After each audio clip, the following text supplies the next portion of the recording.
नमस्कार, आपके साथ मैं हूं दीपिका शर्मा और आप देख रहे हैं टाइम तक। हाल ही में इजरायली पीएम बेंजामिन नेतन्याहू ने कैबिनेट मंत्री के साथ बैठक की है।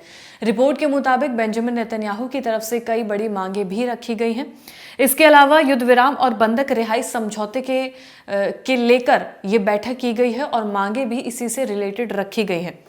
इजराइल की शर्तें हैं कि हमास को अब हथियार नीचे डालने होंगे और गाजा में उनकी कोई भी मौजूदगी नहीं रहेगी, यानी कि वहां से हमास के लड़ाके निकल जाएंगे और फिलिस्तीनी अथॉरिटी को युद्ध के बाद के एनक्लेव के प्रबंधन से दूर किया जाना चाहिए। तमाम मांगे रखी गई हैं। इजराइल की बड़ी मांगे क्या है, अगर उन्हें विस्तार से डिस्कस किया जाए तो इजरायली रिपोर्ट के मुताबिक सुरक्षा कैबिनेट की ये बैठक हुई है जिसमें सीज फायर समझौते के फेज को लेकर बातचीत की गई है। नेतन्याहू गाजा पट्टी से मिलिट्री को हटाने की मांग भी कर रहे हैं। बैठक के बाद विदेश मंत्री ने कहा कि दूसरे फेज की बातचीत, जिसमें सभी बचे बंधकों की रिहाई, गाजा से सभी आईडीएफ सैनिकों की वापसी और युद्ध की समाप्ति शामिल है, जो इसी हफ्ते से शुरू होगी। ये कैबिनेट मंत्रियों की बैठक हुई है जिसमें तमाम डिस्कशन किए गए हैं। इजरायल ने मंगलवार को पुष्टि की है कि सीजफायर समझौते के पहले फेज के तहत रिहा किए जाने वाले आखिरी 6 जीवित बंधकों को शनिवार को रिहा कर दिया जाएगा। वहीं हमास ने ऐलान किया था कि वो रिहाई के प्रोसेस में तेजी लाएगा। हाल ही में एक रिपोर्ट भी सामने आई है जिसमें यह भी कहा गया है कि 3 के बजाय अब हमास 10 बंधकों को रिहा करेगा, जिनमें से 6 जीवित बंधक होंगे और 4 के वो शव इजराइल को सौंप देगा। अब जो शनिवार आने वाला है उसमें भी बंधकों की जो रिहाई है उसके बारे में अगर बात करें तो जो 6 लोग हैं, लोगों में एवेरा मेंगिस्टू और हिशाम अल सईद शामिल हैं, जिन्हें 2014 और 2015 में गाजा पट्टी में एंट्री करने के बाद से हमास ने बंधक बना रखा था। यानी कि ये बहुत पुराने समय की बात है जिन 2 लोगों को रिहा किया जा रहा है जो इसमें शामिल हैं। बाकी जो 4 बचे हैं वो हैं जिन्हें 7 अक्टूबर को हमास ने पकड़ा था।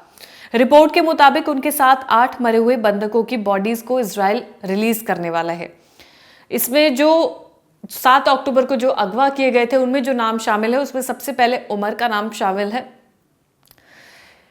इनकी मां शैली ने कहा कि मैंने टीवी पर उमर का नाम देखा, यानी कि जब हमास की तरफ से नाम रिलीज किए गए तो इनकी मां ने बताया कि जब टीवी पर उन्होंने पहली बार अपने बेटे का नाम देखा कि वो रिहा होने वाला है तो उन्हें यकीन ही नहीं हुआ। उन्होंने कहा कि मैं कह सकती हूँ कि हम अब सांस ले सकते हैं और मैं बस अपने उमर को गले लगाने का इंतजार कर रही हूँ। एक माँ अपने बेटे का इंतजार कर रही है। जब टीवी स्क्रीन पर अपने बेटे का नाम देखा कि वो रिहा होने वाला है तो जाहिर सी बात है कि माँ का इमोशनल होना बनता था। दूसरा नाम है एवेरा। हॉस्टेज फैमिलीज फोरम के मुताबिक शनिवार को रिहा होने तक एवेरा 3821 दिन कैद में बिता चुके होंगे। यानी कि 2017 की जब बात है, जब इन्हें 2014-15 की बात है जब इन्हें पकड़ा गया था। उसके बाद अब ये हमास की तरफ से रिहा किए जाएंगे। उनके परिवार के अनुसार एवेरा सितंबर 2014 में जिकिम के समुद्र तट से उत्तरी गाजा में घुसे थे। उनके परिवार के अनुसार वो मानसिक बीमारी से पीड़ित थे, फिर हमास ने उन्हें पकड़ लिया था, जिनमें अब वो रिहा होने वाले हैं। तीसरा नाम आता है हिशाम अल सईद का, जो 37 साल के हैं।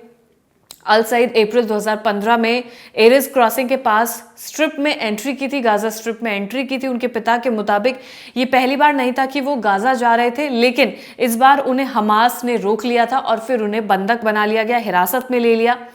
ताल शोहम, जो कि 39 साल के हैं, ताल शोहम उत्तरी शहर माले त्वजविया के एक इजरायली ऑस्ट्रेलियाई नागरिक हैं। इन्हें 7 अक्टूबर को हमास ने अपनी गिरफ्त में लिया था। हमास के आतंकवादियों ने उस समय इन्हें बंधक बनाया था जब वो सिमचाट टोरा की छुट्टी मनाने के लिए किबुत्स बेरी में अपनी पत्नी और परिवार से मिलने गए थे। उनके परिवार को भी बंधक बना लिया गया था, यानी कि ये 7 अक्टूबर की बात है। उनकी पत्नी आदि शोहम, उनकी बेटी याहेल, उनका बेटा नवे के साथ साथ उनकी सास शोहन को भी उन्होंने हमास ने बंदी बना लिया था। उनकी पत्नी की चाची शेरोन और उनकी बेटी नियाम को भी बंधक बना लिया गया था, यानी कि पूरी फैमिली को ही बंधक बना लिया गया था, लेकिन उन्हें 25 नवंबर 2023 को ही रिहा कर दिया गया था। इसके बाद चौथा नाम जो आता है वो है एलिया का, जो 27 साल के हैं। एलिया कहान अपनी मंगेतर के साथ नोवा रेगिस्तान में पार्टी करने के लिए गए थे जब हमास वहां पर पहुंचा था।